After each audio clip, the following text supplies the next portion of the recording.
Okay, okay, everybody. Well, that was the end of that one. We haven't.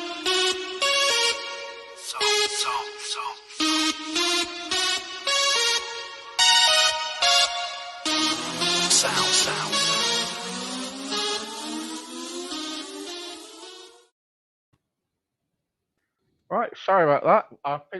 I think what's happening tonight is that we're having gremlins. There you go. Anyway, guys, welcome to one out of four. It's, we got four people on tonight, and very busy evening. But there you go. Yes, finally today I had my account. Oh yeah, I can't believe it. And I felt like um, that a lot of air lifted from my head. And when I saw it on the floor, I thought, oh no, don't depart from me now. It's amazing how therapeutic a haircut can be, hey? Oh yeah, it's good. But trouble is, I haven't had it done for months because of the lockdown and Yeah. everything. So, but We're headed right back into one here in British Columbia. oh Uh, no, yeah, for the next 6 weeks, where we can't even travel between health regions in the province, and so we're under very serious lockdown going forward. So yeah. Well, I wanted to talk to you about that because yeah, I'm finding all this mystified really about the lockdown and everything because I think there is more into it than people are saying. About the complete disease and what's going on and everything. And I don't know you, but I feel a bit of there's a lot of hush hush. a lot of hush hush, like a lot of stuff happening behind the scenes. Yeah. There's Yeah, something going on. yeah. I think I agree. I think there's a lot of stuff that we're not being told because of a fear of public panic, um, and that too much information results in people being able to profiteer off of it. So I think there's probably some stuff behind the scenes that government and agencies are withholding. Yeah, I would agree. Yeah. I'm not a Yeah. big conspiracy theorist, but I think there is a bit of that going on. Yeah. Um. Anyway, so what I kind of like wanted to kind of like talk about tonight is depression Hmm. in people generally, like mental health. It's Yeah, like you was telling me about your daughters and yeah. about your daughter and everything. By the way, how is she? Is she all right? We've had over the past couple weeks, we've had a bit of regression for her. She she she seems to be triggered by certain events, and so back in October when all this first happened, it was largely triggered by the fact that our dog had passed away, and she was being bullied in school, and that kind of brought out the beginning of all of this. A couple weeks ago, her fish passed away, and it sent her in a bit of a spiral, and it reminded me, or at least it grounded me in the fact that this is not something we're going to be able to solve short term, that we're going to have, this is going to be something we're going to be working at with her for a long period of time. You know, Yeah. we'd gotten through the initial hump, and I was feeling very comfortable, and then it spiked again, and really made me realize that this is something we have to work at continuously, and can't really take a break on it. And so um she's okay at the moment, but she has, over the past couple of weeks, she's had a couple of really bad days. Yeah. Where she asked if she could jump off the roof to get rid of herself, and that's, soul crushing as a parent. We've had to do a few more things around the house to make it safe. Putting a double lock on the upstairs door so that she can't get out to the roof, hiding knives in the house, those sorts of things, just because she's having some very ugly moments, Yeah. where she's not able to see brightness in the future, and we're trying to figure out how to constantly show her that things are going to be better, that she's going to have these bad moments, but that those moments pass. Yeah. And we're just hoping through repetition of going through these moments, she's going to start to recognize that they do pass. but it's hard. Depression is one of these things that you can't really, there's no button you can push to get rid of it. It's a lifelong struggle for people who suffer from it. Yeah, yeah, of course, yeah. Of course. It's like, I used to get it. Well, I still get it sometimes. But I had it really bad, I felt like putting a Yeah. rope around my neck, and I've done all sorts of things. And knifing myself and kind of Yeah. like, but the trouble is,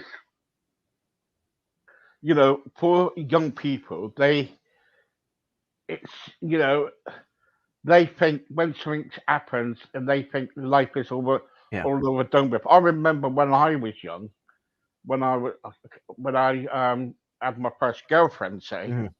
if we broke up, it was the end of the world for me. Yeah. And I was only 15, 16, so Yeah. and I was thinking, I'm not gonna, this is never gonna happen again, you know, um, and my mum used to say to me, at the end of the, move on, you'll meet somebody else later on, something like that, Yeah. and I think we're a bit naive when we're younger, aren't we? Yes. Yeah, very much so. I think because we have so little life experience when we're young, we assume that everything is life ending. If there was one thing I could teach kids now, is that you can come back from anything. No matter what traumatic happens in your life, you have the capacity to be able to move past it. And it's true for adults too. Adults get caught in these moments like, the termination of employment or breakdown of a marriage or anything. There is always a way to recover from it. There's always Yeah, something yeah, you can do yeah. to make your life better and to come out of it. Did I you mean, know that? Did you know that the divorce rate since COVID it's gone up 45% yeah, I'm not surprised at all. of the divorce rate because people were staying in all the time Yeah. and kind of My like my wife and I went through this. We back in January when you and I first started talking. yeah. My wife and I were going through that. I actually wound up moving out, but we got some really helpful counseling with a mediator. So instead of going to a counselor that was, more emotional and, use your feeling words and those sorts of Mm, things, we went to somebody who came up with a contract for us. So, she came to an understanding of what are our basic necessities out of a relationship that we both need to have in order mm, to work through it. And, as you and I have talked about before, my wife suffers from depression in addition to mm, my daughter. And so we went through all these things and formulated what it was that we both had as necessities for our relationship to work. And both of us were absolutely surprised that they were actually really low standards that we had for each other. We just hadn't been living up to them. mm, And so once we understood what the other person needed, it made it way easier for us to come back together as a household mm. and work together for our kids. And it's when you've got multiple people in your household with depression, it's hard to maintain a relationship. It is really difficult, but I am so happy that we did. Right? Yeah, It's yeah. I can't imagine trying to manage everything that my daughter is going through now without my wife. Mm, mm. And how are you today then? Are you and your wife okay now, or are you still going through all the rough patches? We're much better than we were. Right. There's still a lot that we have to do to kind of repair things. Um, neither of us, there was no infidelity or anything like that. It was just arguing and seeing our future differently. So we, particularly in the method that we parented, we were on two very, very different, Levels, yeah. roads, right? I'm more, I've talked about this on my podcast before. I would be more authoritarian. So not authoritative, but authoritarian, strict. Yeah. These are the rules. I'd like you to follow them, that sort of thing. Whereas my wife is more permissive. Yeah. She's much More more laid back, flexible, yeah. right? Which Yeah. is probably the right methodology for dealing with a child with depression. Yeah. Right. So I have had to adjust the way that I parent to fit more with what works for my wife. But at the same time, she's had to come more towards the authoritarian side so that she's not constantly undermining me as a parent with the kids. Because it was this lack of boundaries that was creating so many problems for our kids, because they had no idea what they could do and couldn't do in any particular situation, because our parenting styles were so different. And so I think that really, it played into the problems in our relationship, but it also played into the problems for my daughter. So, in working through it, we feel like we're making progress with her. I mean, obviously, as I just disclosed to you, we're having some issues with regards to that, but the issue didn't last as long as it did previously. And so I'm hoping that in coming together and having better boundaries and a better understanding of how each other parents, that sort of thing, that it's going to make it easier for us to help her get through these rough patches. Yeah. I think we do, we go through rough patches, Yeah. And if people say that marriage is like, it's all sweet and kind of like, and lovely, it's not. I think, you got to work at it, and when children are involved, I'm afraid, it's like one side takes the other side, and Yeah. and I think men are more. You're right. Men are more authoritative. We expect a lot, but our wives, they kind of like lay back and say, "Leave her alone. Stop picking on her," and she'd be all right. Things like that. I remember when my wife used to be like that to my children. And but I was a bit of a authority person because you know I love my kids, and I don't want to see anything wrong to Yeah. go wrong with them. You know what I mean? So, but I think it was kind of like from my own experience as well. So, Yeah, one of my biggest challenges was adjusting my expectations for the kids. Right, yeah. I grew up in a pretty strict household, but also in a household that had high expectations for myself and my Oh well, sister. there's the answer then, isn't it? Yeah, and so I passed that down to my kids, and particularly because of learning disabilities and dyslexia, dyscalculia, dysgraphia in the kids. We just found out that Allie, my middle one, the one going through these suicidal issues, is dyslexic as well. So now she's got problems in her learning as well. So she's feeling behind the other kids and embarrassed and all of this. And so I'm having to look back at this and go, Warren, you cannot have the same type of expectations on your kids as were placed on you, because it's just not going to happen. And I need to be pleasantly surprised and supportive of anything and everything they do with their lives. Right? They're going to go a different direction that I went in my life. How old is she? Well, so my three girls are 10, 8, and 6. So the middle one is the one that's having the Right. big emotional issues right now. So what would you do? I'm gonna.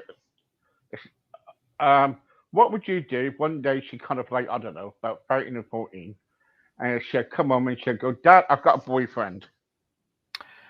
I'm actually fine with that, and I know there's a lot of dads that are gonna really get after me for this, but I think I probably exist in the new age dad world where I believe that my daughter's body is my daughter's body, right? She is the ultimate owner over it and responsible for it. I will do everything to educate her on, what the implications of making those types of decisions are and that sort of thing.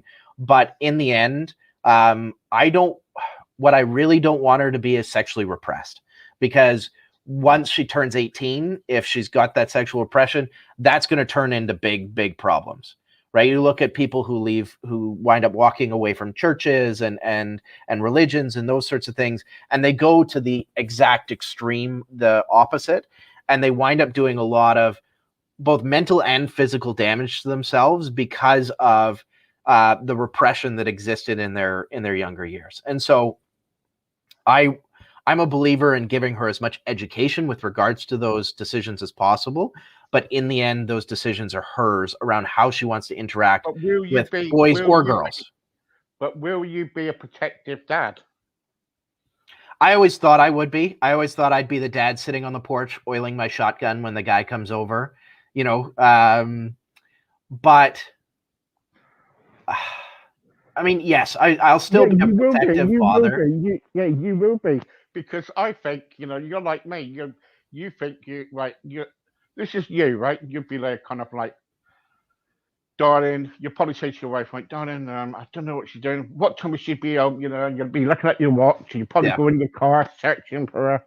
And the trouble is, sometimes we need to kind of like, we know men are more protective over their daughters, Yeah. and everything else, and that's really good. But sometimes when they're older and everything, we do, I think we need to give them a bit of freedom too. Yeah. It's funny you say that. On my podcast, we just launched an episode yesterday of dads and daughters versus dads and sons. And so we just did a whole conversation about this aspect. So in terms of my girls, I want to be protective without being oppressive. And that's the challenge, right? Because there's this very thin line of the second you step over it, you start to damage that relationship, right? Mm-hmm. And so you have to try to offer them and support them in the decisions they're making while still ensuring that those decisions are the right decisions, understanding, as you and I do, right, that a bad decision in that particular area has permanent implications. Mm-hmm. And I remember I was going through a bad time with my daughter. Yeah. When she stayed with us for, I think it was a week, and next minute we came back, and this boy was there, and I was thinking, why is he there? And he said, "Oh, Dad, this is my boyfriend. My boyfriend is come up, and to see me, and would it be possible if we stay for the night and things like that?" Now, what I'd want, made tea to me, so I thought, right, okay, she's older, but this is my house. Yeah. And they are not sleeping together. Yeah. All right. Yeah. And when I kind of put my foot down about that, right, I kind of like made one of them sleep on the sofa and the other one in the bed. Yeah. And it was no creeping, what they usually do, and meet up and everything during the night, because I made sure of it. But and my wife then, she said, you're very protective, you about this. And I said, well, no, it's my house, and I think they need to show a bit of respect. Mm-hmm. But then but then couples, it's, I can't win because it was, if you got quite a lot of women in the house, yeah, right, you might as well give up. and so in my case, having 3 daughters, I am going to be in trouble when they're teenagers. There's definitely going to be a lot of that. I'm hoping that through maintaining open lines of communication with them, particularly at this younger age, right, in understanding and being able to have a conversation with them. So my 10-year-old gets in the car yesterday from school, and she has a crush on a boy in her class. And the boy in her class told her that he does not have a crush on her. He has a crush on a different girl. And so it broke her little heart, which as a dad is just like extremely painful watching her go through this. But because she was able to share this with me, we were able to talk about it and work through it and get her to a point where she was emotionally okay with it and understand that boys are going to come and go. That the most important thing for her is self-love and self-appreciation and those sorts of things. And that helped her move past it. And so I'm hoping that by keeping these open lines of communication when they are teenagers and there's a lot of pressure put on them and all that, that they're going to respect and understand the education that I've given them and make better decisions because of it. I mean, fingers crossed, right? Like I'm in trouble either way, but I'm hoping that that's going to be the case. I'll probably be proven wrong. I'll probably be coming to see you, in 4 or 5 years going, what was I thinking? I should have just sat on the porch with my shotgun. So Yeah. But the trouble is, you'll have 4 women in the house. Hmm. So, I think you need to kind of like hide in a little row and go, okay, get on with it. Yeah. Come out when it's breakfast, dinner, or tea or something, or supper or whatever. Yeah. Give me a piece of cheese. I'll hide in the corner. Yes. Yeah. You know what I mean? But the trouble is, but it's nice, so isn't it? When you got whatever children you got, if you got boys, girls, whatever it is, Hmm. and when mental illness comes into it, Yeah. it's really sad. But the trouble is, don't forget, mental illness is not a stigma. Yeah. You know, Well, I think we're moving towards it being less of a stigma. I think it still carries a heavy stigma, which is really upsetting. And then, but mental illness. So as I've chatted about before, my oldest with her anxiety and my middle one with depression, my big concern is that affects their self-confidence.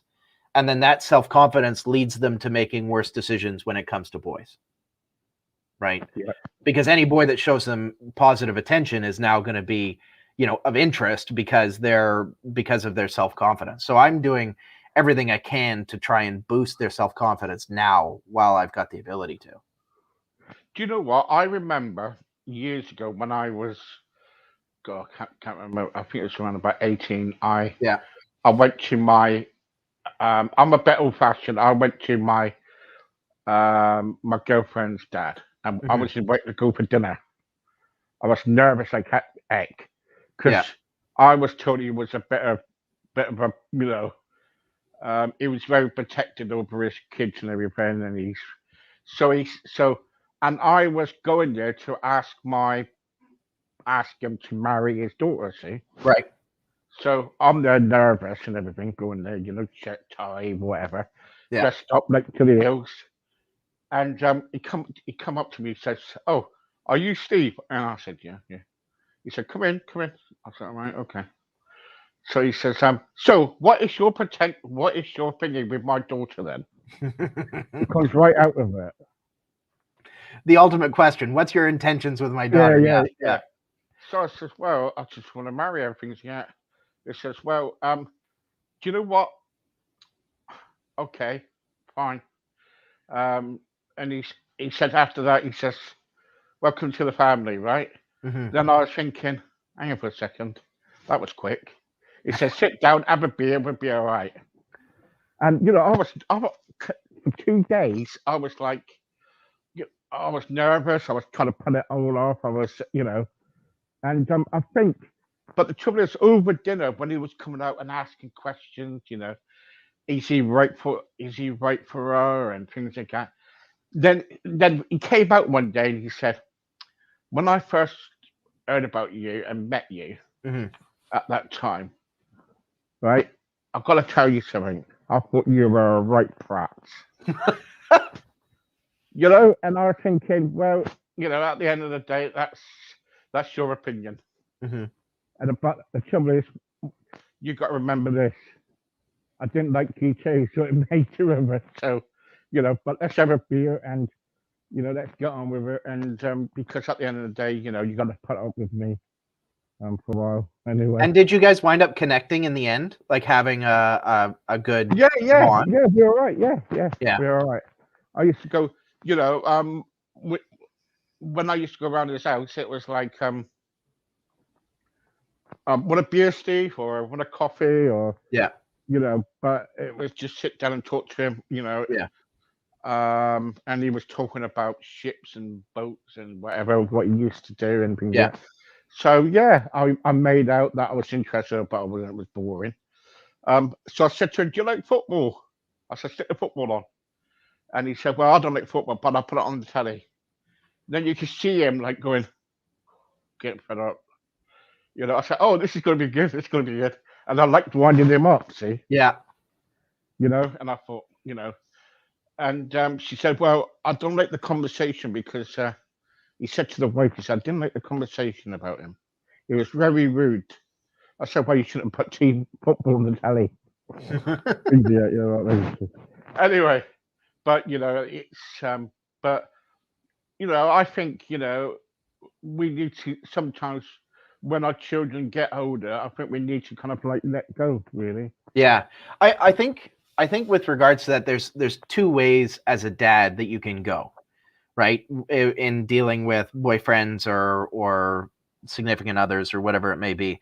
You can either rule through fear or rule through respect. The problem with ruling through fear is the second you're not looking, there's no reason for them to behave. If you're ruling through respect, they're more willing to follow along with the rules because they respect and understand the rules. Yeah. And so my concern with being protective to the point of being oppressive is that fear-based rule will just wind up with them going and doing whatever they want as soon as my head's turned anyways. Whereas if I can develop a relationship where they respect the rules, and respect the reason for them, then they're going to follow them no matter what. Yeah. And there you go. Yeah. But you never know. We'll see if it works. I mean, come check with me in 5 or 6 years and we'll see how badly I've screwed it up. So I would do that. I'll pick that up. Pick that up. Okay. Thank you very much, Warren. Oh, it's my pleasure. It's great to see you. And you, yeah, with the haircut, yeah. Look at that. Exactly. Anyway, don't forget, guys, follow Warren, follow his podcast, and check in with him. Really, really good guy. And sometimes we do need to let go, but sometimes also, where us men are protective, really. But who's saying that anyway? At the end of the day, it's our children, isn't it, that we got to be protected over. It's our job. It's our job. So if you're listening out there, be careful because we're on your backs. Anyway, see you later, Warren. See ya. See you next week. Bye. Here you go, guys. I'll be back very shortly.